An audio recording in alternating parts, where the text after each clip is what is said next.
Hello all, this is Dominick from the Comic Book Report YouTube channel doing another guest review for Organic Priced Books. And today I'm really excited to talk about an unusual X-Men Omnibus. That's right, today we're talking about X-Men Grand Designs Omnibus by Ed Piskor. Candidly, this was an X-Men title that really flew under my radar for some time. I wasn't even really aware of this omnibus till somewhat recently. So if you're like me, a little bit of context for X-Men Grand Design. It's basically a 6-issue miniseries broken apart in 3 separate parts consisting of 2 issues, and basically this breaks down the first roughly 30 years of X-Men comic book history. The comics are essentially retold and reimagined by Ed Piskor, with a loose frame narrative of the Watcher basically dictating what he's observed about the X-Men in all of these years. So let's take a quick look at the build of the book before we go into the details a little bit more. The front cover is this gorgeous sort of yellow and red design. Yellow, red, and black, and a little bit of white is really the kind of theme designs for this book, as you'll see in a lot of the cover art and things like that.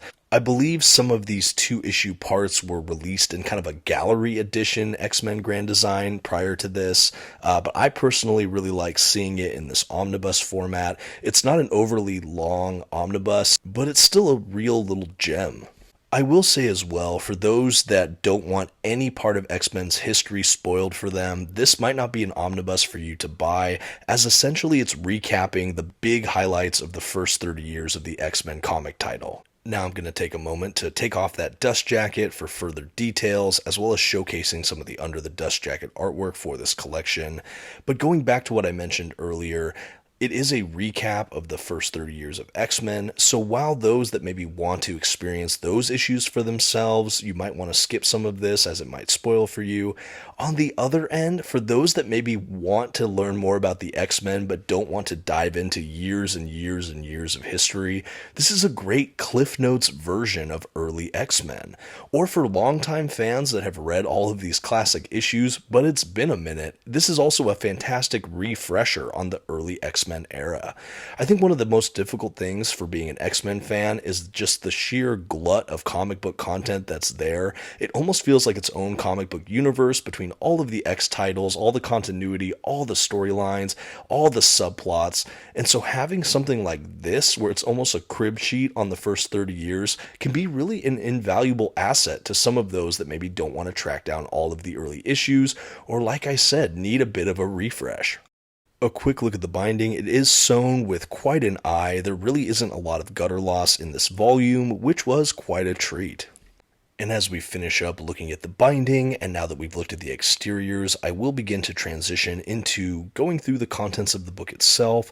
Like I said, I'm going to be flipping through, doing kind of a brief overview of this collection, but be mindful, largely we're retreading on a lot of the X-Men history, but this is a really good volume that I really want to do an overview for all of you who might be interested, like myself. One other quick note I want to make about the formatting is, of course, to address the paper stock. As you can see, this book might look, well, different than some of the other Marvel Omnibus line, and this is one of the most interesting details about the Omnibus for me.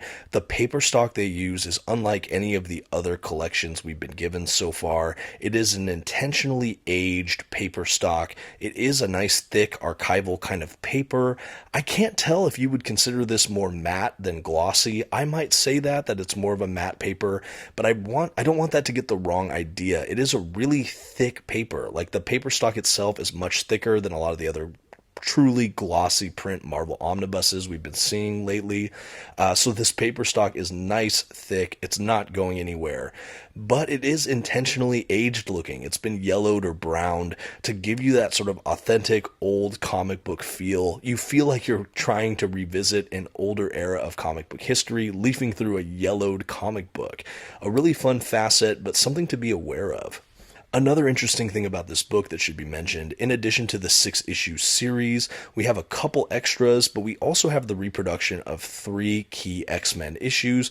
The first X-Men issue of all time, the new Genesis issue that of course brings on Storm and Colossus, Nightcrawler, Wolverine, things like that, and then an unusual issue with Wolverine, Black Widow, and Captain America. I'm not really sure why that was included in here, but these have all been faithfully reproduced with that aged look. And then the whole back half of this omnibus looks to be a full script of the 6 issues, but you also see all the drawings, early sketches. It really is pretty fascinating. I don't know if I needed hundreds of pages of script, essentially, but it is really fascinating, especially if you like X-Men Grand Design as an art piece. This omnibus was written and illustrated by Ed Piskor. The issues in this volume were published by Marvel Comics beginning in 2017.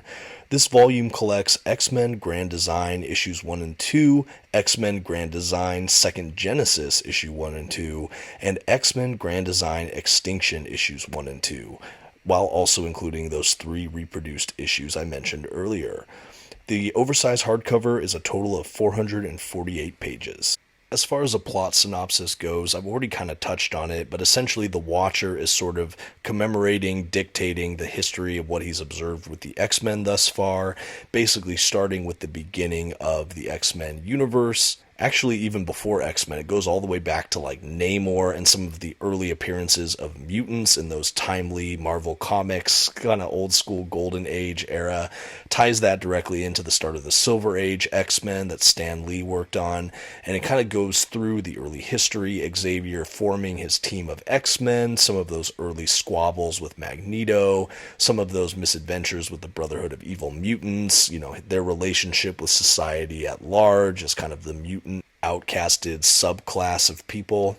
And it honestly keeps on rolling. We get a couple big highlights from that early Silver Age X-Men run, like the relationship of Juggernaut to Professor X, and again, some of those early appearances. We follow that into Second Genesis and kind of the new team of X-Men going to Krakoa. They introduce all the new faces, like I mentioned earlier, Wolverine, Colossus, Nightcrawler, Storm. We see them integrating with the old team and kind of the back and forths with that. I think one of my favorite things this does is it really does a good job of fleshing out the notable characters in the X-Men universe, particularly in this first 30-ish years of X-Men comic history, as I mentioned. So I really do think it's a good primer. We really focus on the highlight reel and some of the main character and plot bits. There's even some direct images and panel work that seems to be directly adapted from some of the old issues, but in this distinct art style from Piskor. So again, it evokes a lot, for me, reading a lot of these early issues in the omnibus formats, to see them redone in Piskor's sort of abridged version is a real treat to just remember a lot of these key issues and see it presented in a new way. But as I mentioned, we go through that other class of mutants. This gets clearly into the Chris Claremont era of X-Men. We have the introduction of Kitty Pryde. We have battles with the Hellfire Club, battles with Nimrod. And again, some of these bigger beats. We have Madeline Pryor. We have the Mutant Massacre, the Morlocks. We have kind of the fall of the mutant era. We see bits from Inferno all the way up and through Extinction Agenda. We go through the stuff about Genosha and all of those things. And that's largely the chunk and the span of time that they touch on in this volume. Another added feature is how they wrap around with Days of Futures Past, and that timeline I think was particularly clever in this volume, but I'll let you read that for yourselves. Otherwise, like I said, it's a pretty straight bit-by-bit synopsis of some of that early X-Men history, so it's a really great refresh and a great primer for those that don't want to go back and read all of this, but want some of the foundational X-Men comics knowledge to enjoy some subsequent X-Men runs. You've just seen some snippets of the reproduction of some of the other issues in this older style. I wanted to do a quick comparison of one of the reproductions next to the Omnibus reprint, so you can see what I mean about that kind of aged, not as glossy paper stock, just so you can compare kind of the effect this paper has and what you could expect should you upgrade to the other omnibuses. Again, just a really interesting little facet of this collection. And after that, we have the extras at the back of this omnibus. There's a couple like images from Ed Piskor's past, how he's been a lifelong X-Men fan, and just a couple extras, and then we get just into all of the scripting, outlining phase. The book goes more portrait style as you see them cram so many pages on, each page here. Really, really fascinating stuff. It is a really cool addition. It does feel like they were just trying to get every piece of material they could to pass this off as an omnibus. But it's still fun, and it does fill out the collection. And for art fans out there, or for people that are fans of comic book creation and that process, this might be kind of an invaluable tool to see how one artist in the field does their work. I definitely thought it was fascinating to skim through that.